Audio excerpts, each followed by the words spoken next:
Good morning, everyone. Good morning. It's wonderful to welcome you to the service today.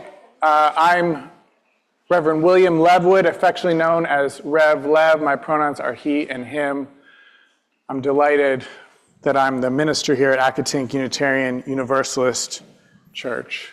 And whether you're joining us in person or online, let us center ourselves for worship by taking a deep breath together.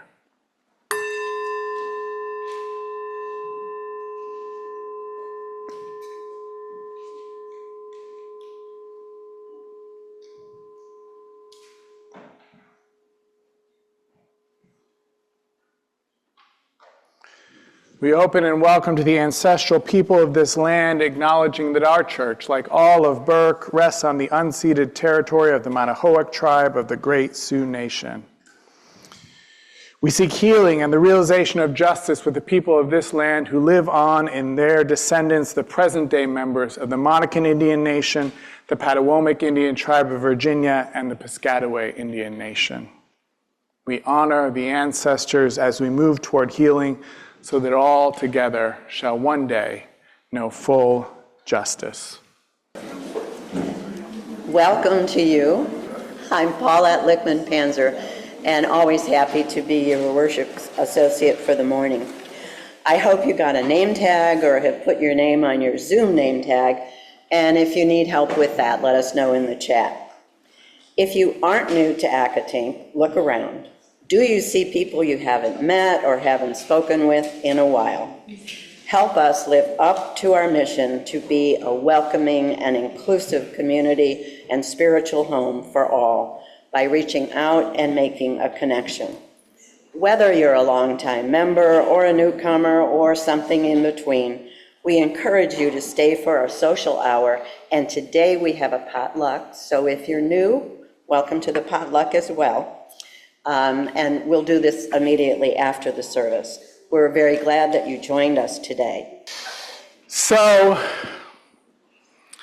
we're in the month of the theme of building belonging. We use themes from the Soul Matters Collective, which a lot of Unitarian Universalist congregations are a part of. Last Sunday, we talked about how, for our water communion, how we can use our UU values to make channels for the streams of love, to be vehicles or vessels for how we bring love into the world.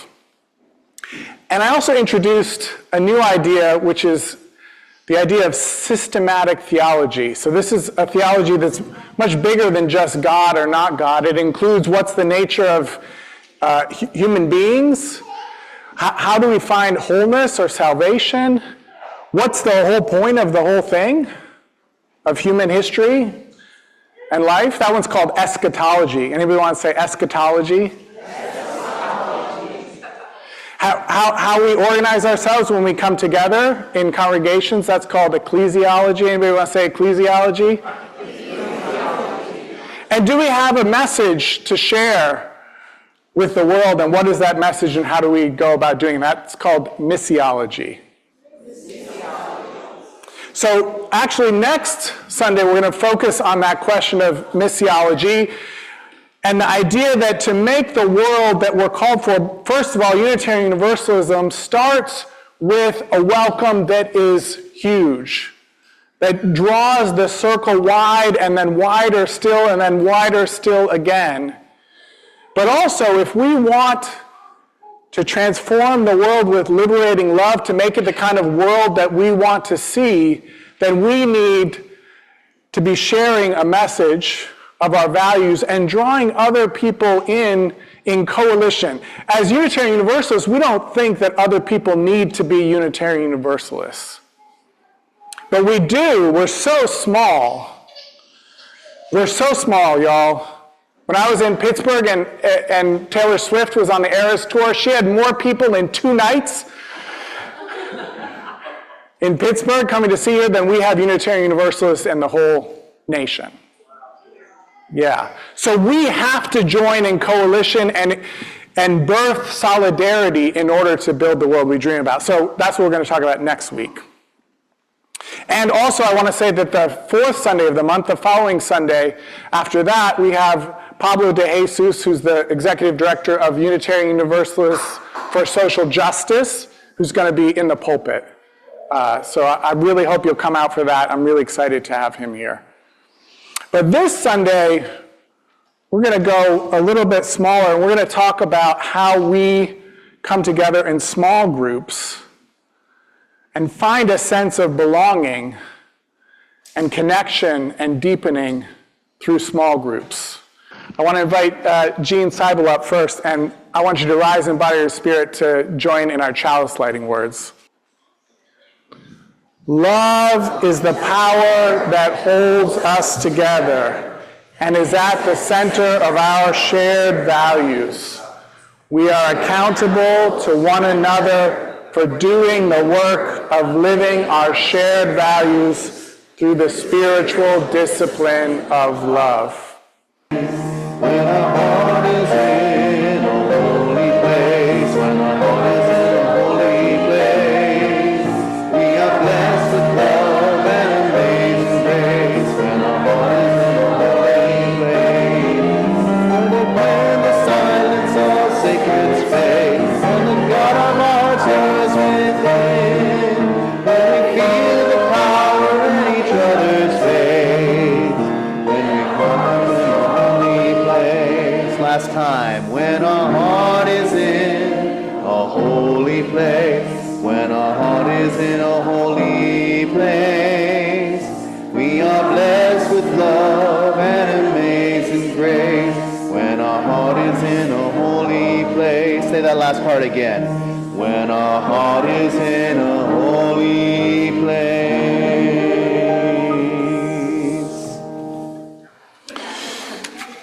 So, I gave myself a challenge this year. I started it last month, and on the second Sunday of every month, we're going to have a special story called Dorothea, Sophia, and. Last month it was Dorothea, Sophia, and WWJPD, What Would JetPig Do? And today's story is Dorothea, Sophia, and the True You crew.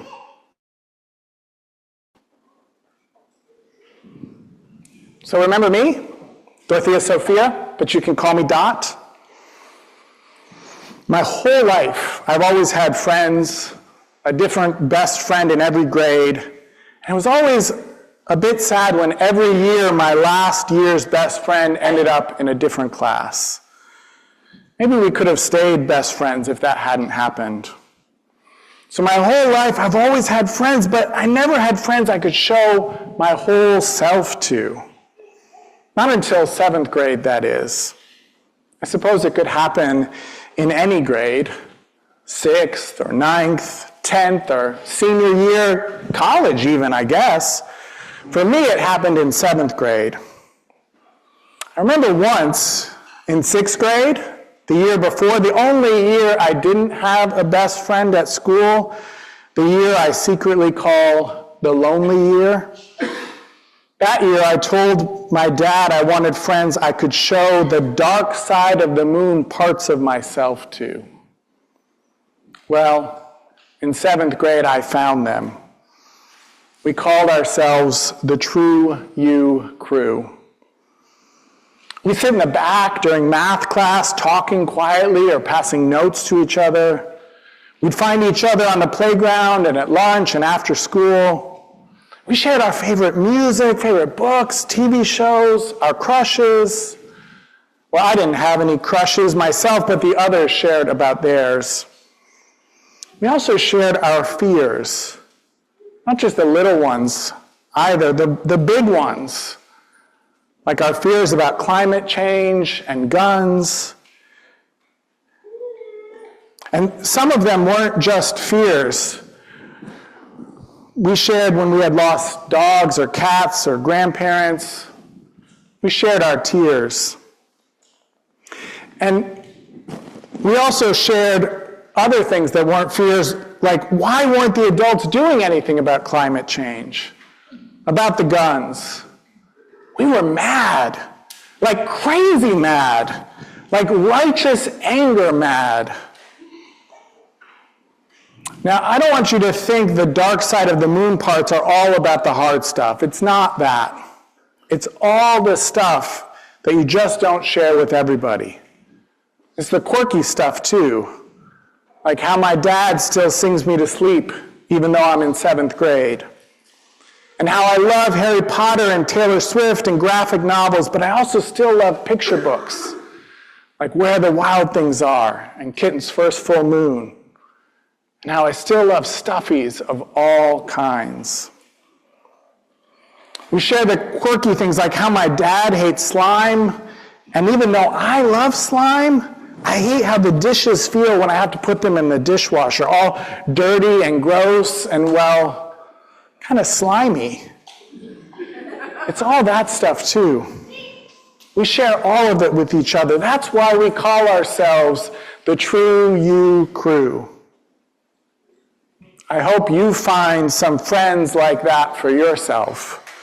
Ones you can share your dark side of the moon parts with. And I hope you have some classes with them next year.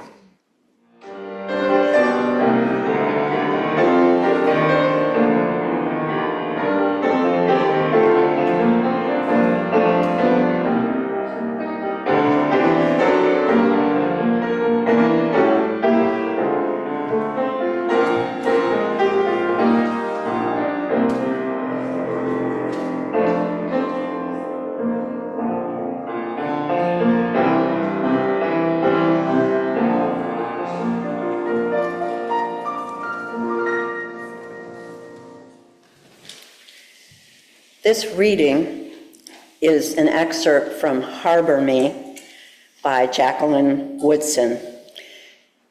And to put it in context, it's a student reflecting on something he learned in class. While we were studying the history of New York, we talked about the Lenape people. They were the real native New Yorkers, but it wasn't called New York then. Their name for it was Lenape-Hoking. But then the Dutch settlers killed them and took their land. That means whenever we put a single foot on land, it's land that belonged to the Lenape people. It's land they might be buried under. It's land that they died for. Miss Laverne said that we should always remember this, that even though we have our dreams, the Lenape had their dreams too. That even though we're here now, they were here first. Miss Laverne asked if we were living in Lenape-Hoken, would we fight alongside the Lenape, or would we try to take the land for ourselves? We all said we'd fight with them. We all said we'd try to help them hold on to their land. When we told Miss Laverne we'd fight with the Lenape, she said, but then you wouldn't be here now in America. When she asked that question, none of us said anything for a while. We all just looked around at each other. It wouldn't be America, but it would look like us, Holly said.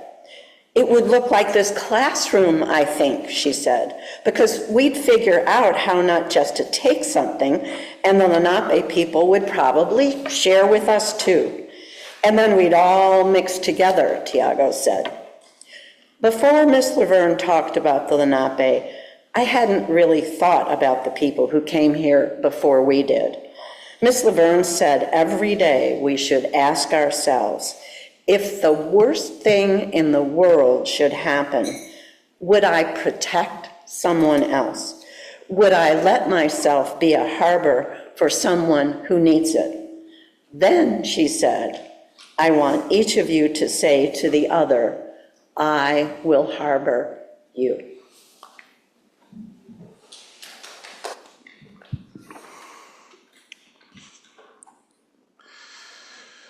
So Jacqueline Woodson's middle grade novel begins, we think they took my poppy. Haley is listening to a recording of her friend Esteban saying those words. When Haley created a room and a time for 6 students to come together and talk each week by themselves in a room they christened the Art Room, ARTT, a room to talk. Haley asked each person to speak into a recorder given to her by her uncle.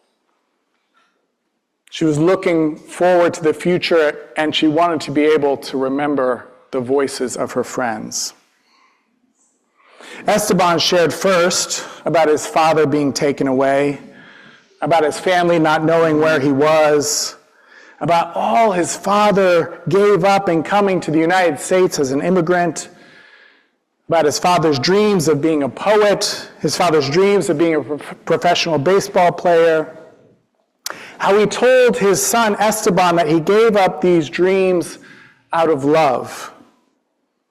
He gave up these dreams to have a family and to give his children a chance at the American dream.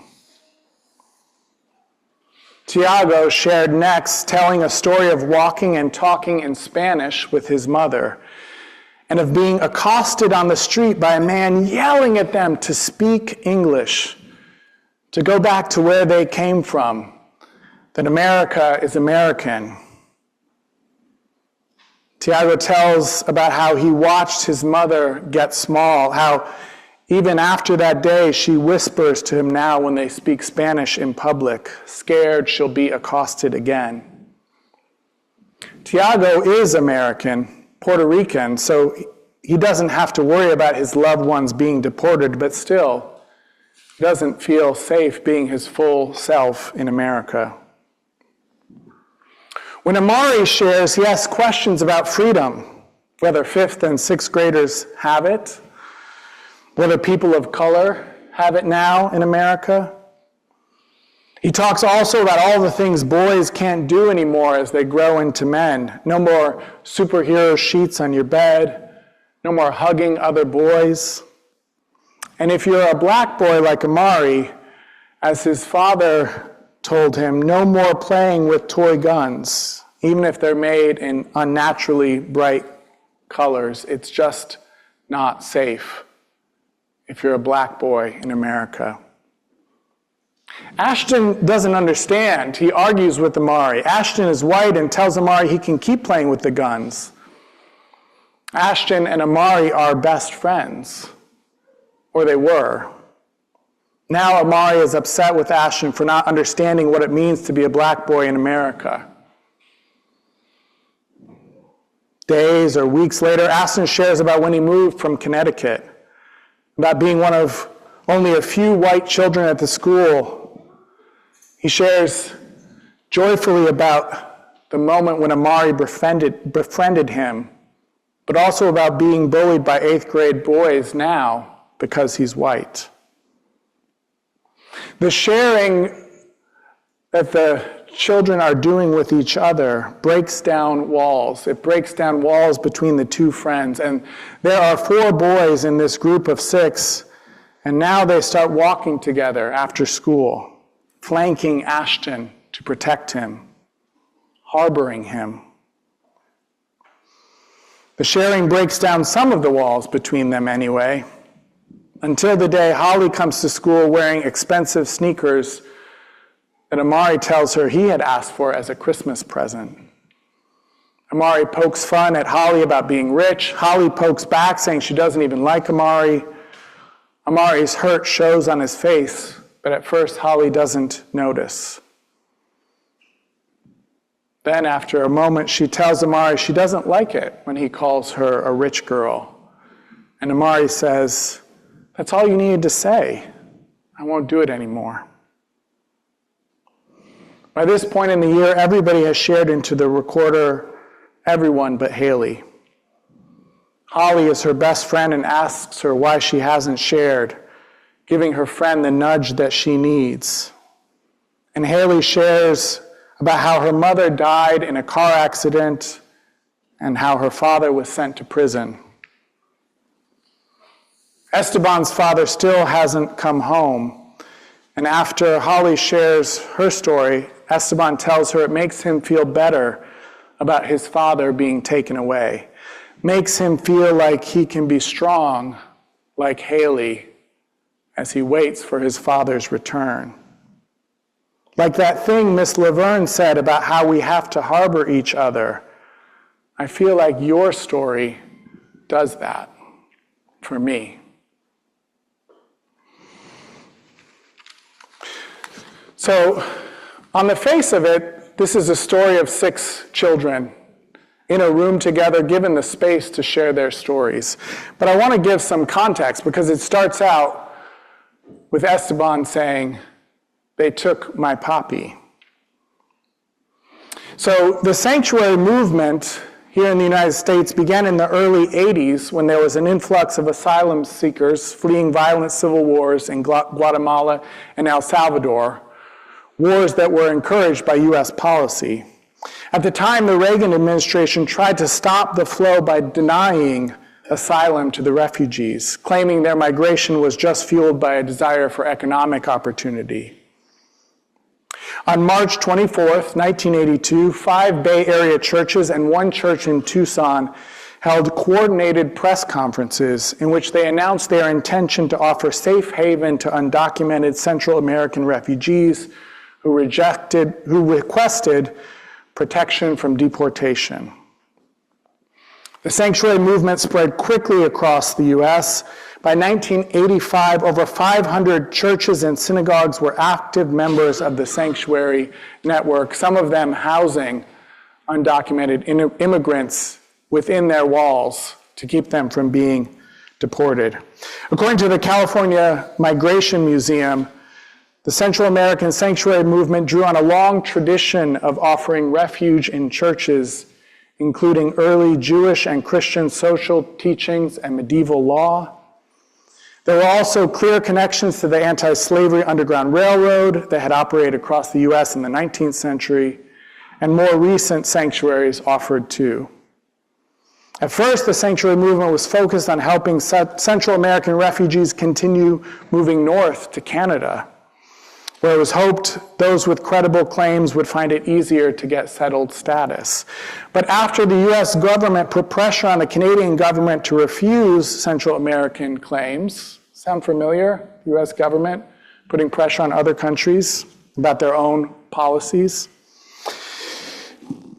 Then the movement shifted to housing asylum seekers in the U.S. and raising public awareness of their plight, often by encouraging those seeking sanctuary to speak publicly about their experiences to church congregations.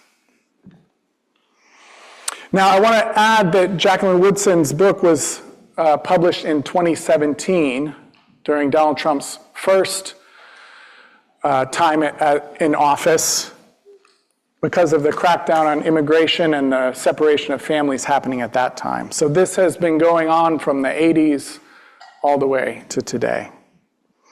And I want to share that offer that there are many ways to offer sanctuary.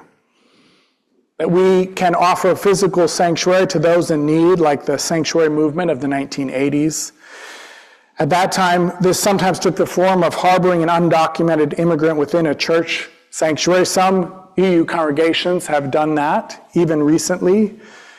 It's not an easy task, and not one to be taken lightly, especially now when religious organizations' designation as protected spaces has been revoked. But in the 1980s, the sanctuary movement also raised awareness, offering those seeking sanctuary the opportunity to share their stories. It might not even be safe today for undocumented immigrants to share their stories at churches and synagogues and mosques. Maybe, like with the secrecy of the Underground Railroad, those stories need to be shared in a different way. In Jacqueline Woodson's book, Haley made recordings of her friends' stories. I wonder if sanctuary seekers could record their stories, and they could be shared in churches and synagogues and mosques and online to raise awareness. Remember how the story sharing broke down barriers between the students in Jacqueline Woodson's story. Now, when I read Jacqueline Woodson's book, I was also reminded of the movie The Breakfast Club. Anyone remember that movie from the 80s?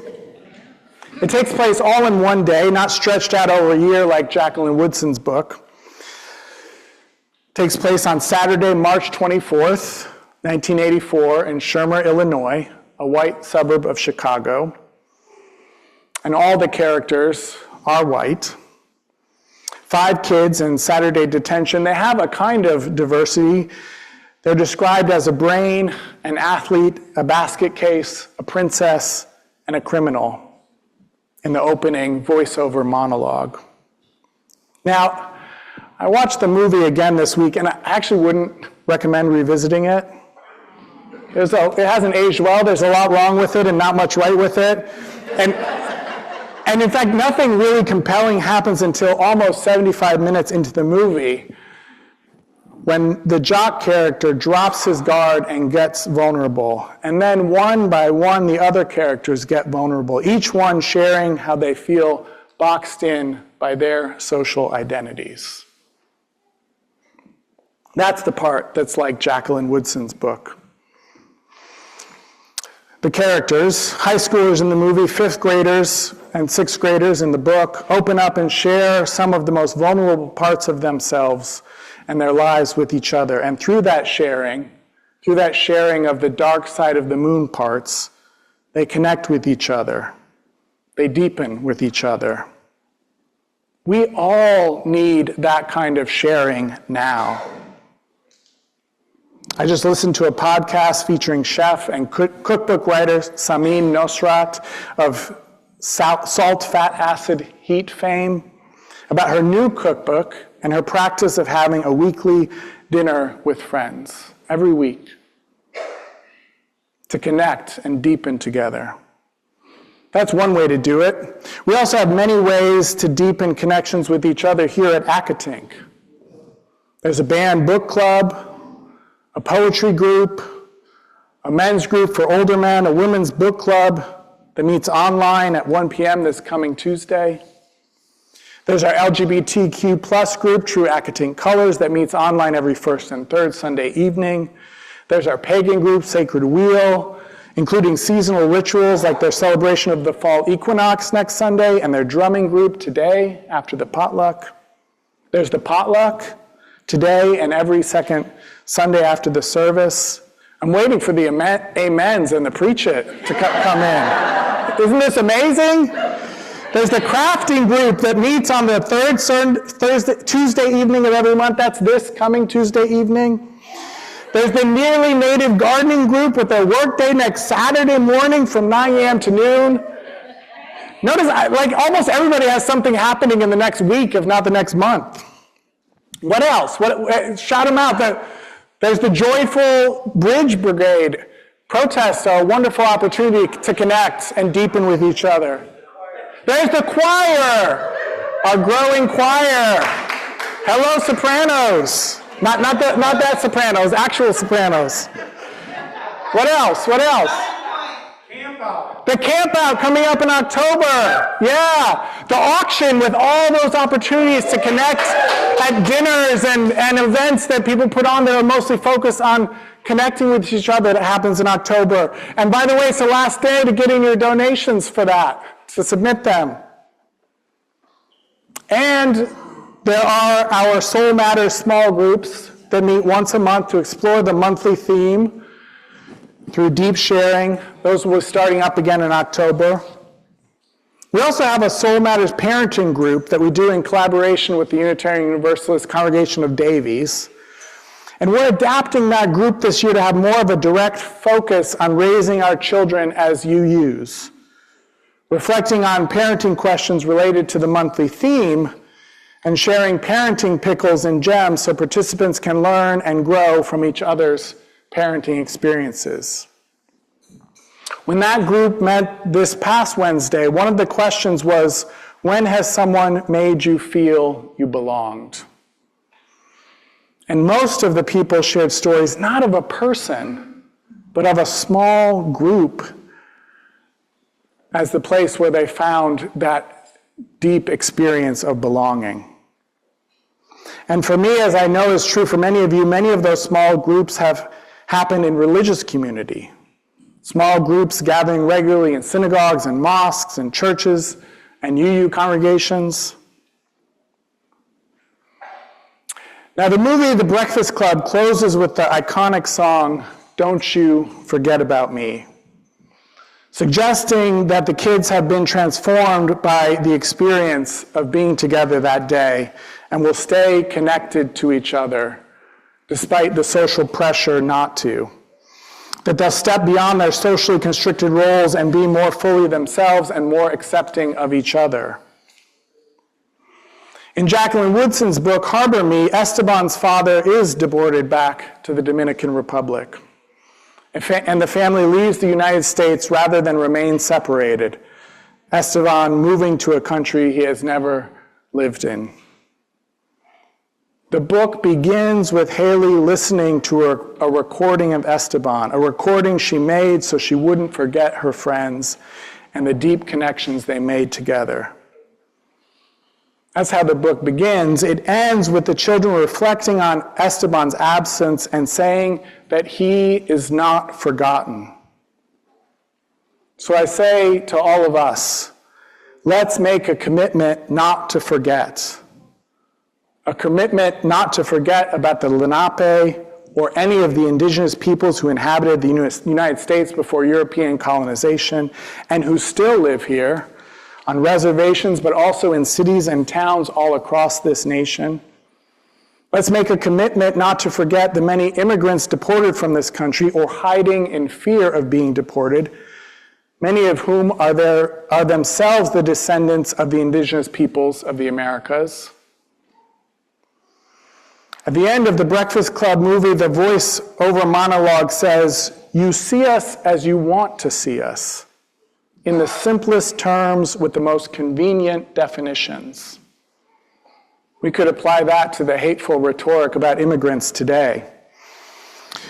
But they continue, the voiceover continues, that what we found out is that each one of us is a brain and an athlete and a basket case, a princess and a criminal. We are, all of us, more than the simplistic caricatures of our superficial identities.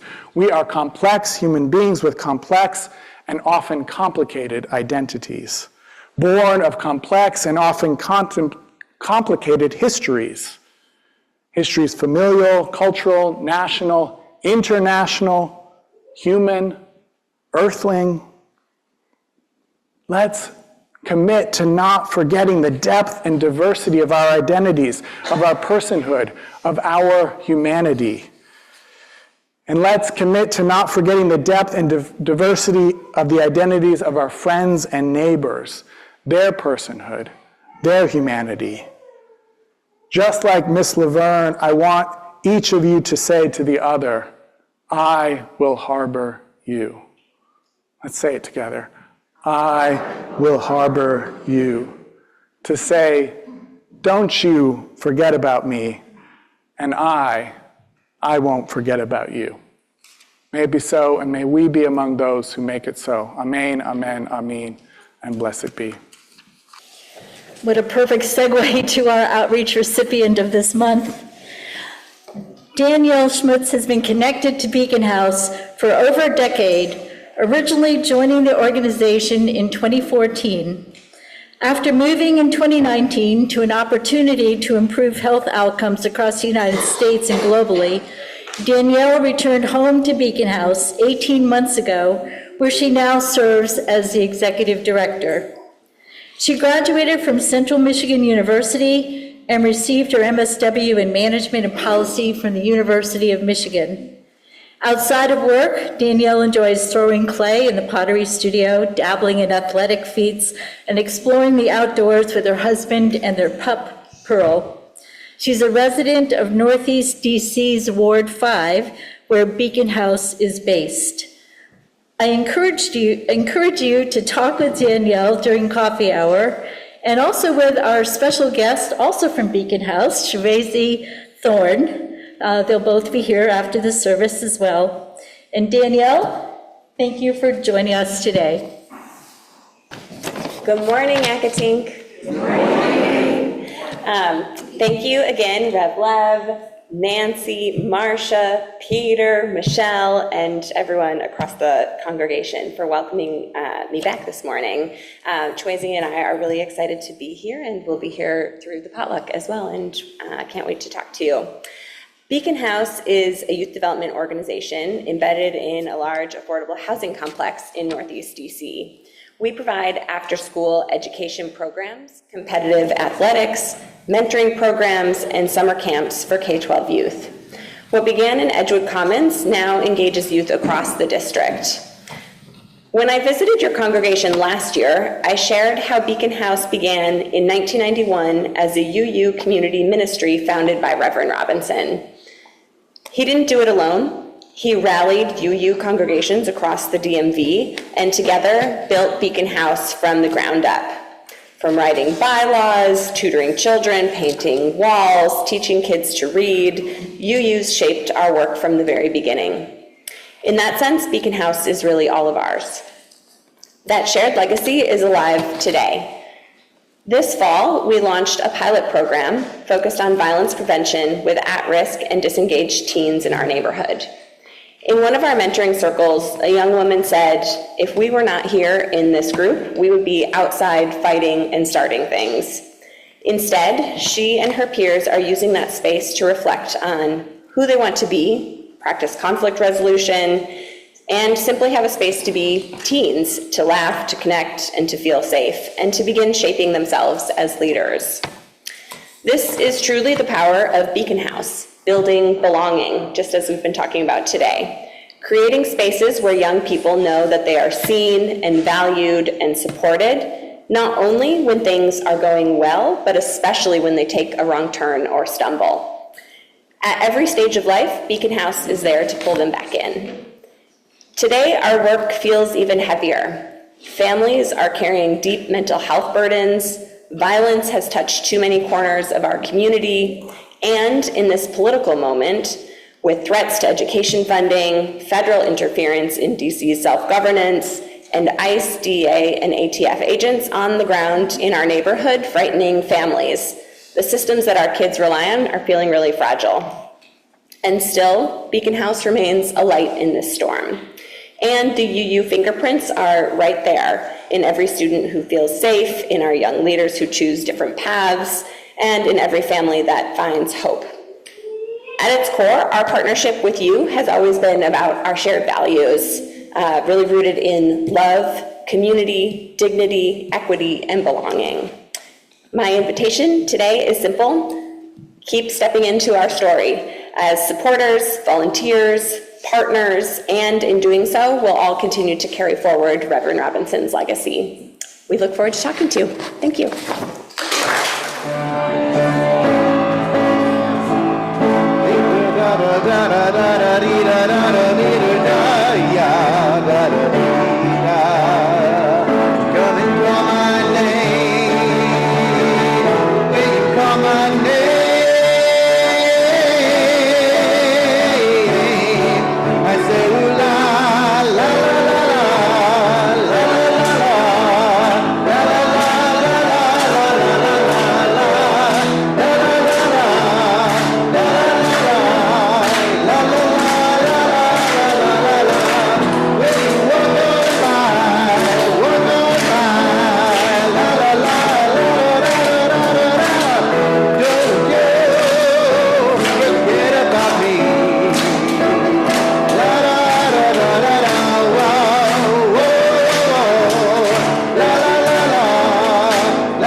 Rise now in body or spirit and join in our closing words.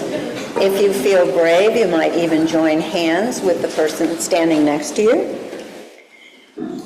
As we extinguish our chalice, I invite you to follow me with these words. This church is dedicated to the proposition that behind all our differences and beneath all our diversity, there is a unity that makes us one and binds us forever together in spite of time, death, and the space between the We pause now in silent witness to that unity. And I'll close with these words. Take courage, friends. The way is often hard. The path is never close. And the stakes are high. Take courage, for deep down there is another truth. You are not alone. Thank you.